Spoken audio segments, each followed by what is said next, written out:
सोलापूरच्या बार्शीमध्ये विवाहितेचा छळ करण्यात येतोय। पती मेहुणा आणि नंदेनं जबरदस्तीनं मुंडन केल्याचं पीडितेकडून आता हा आरोप केला जातोय। पतीनं रागाच्या भरात भुवयांवर ट्रिमर फिरवत चेहरा विद्रूप करत जबरदस्ती मुंडन केल्याचा आरोप पीडितेने केलाय। पीडितेच्या तक्रारीनंतर बार्शी शहर पोलीस स्टेशनमध्ये तिघांविरोधात गुन्हा दाखल करण्यात आलाय।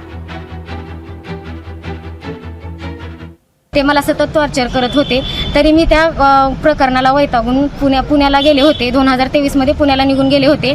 तिथून माझ्या नवऱ्याने शोध काढून माझी बातमी देऊन मला घेऊन आले आणि तुला चांगलं सांभाळतो म्हणून असे आश्वासनं देऊन मला घेऊन आले आणि त्याच काळामध्ये 2-3 वर्ष मी तिथून निघून आले आणि राहत होते। आमचा सुखी संसार होता, तरी तो खुन्नस माझ्या मेहुण्याच्या आणि माझ्या नंदेच्या आणि माझ्या नवऱ्याच्या मनामध्ये होताच।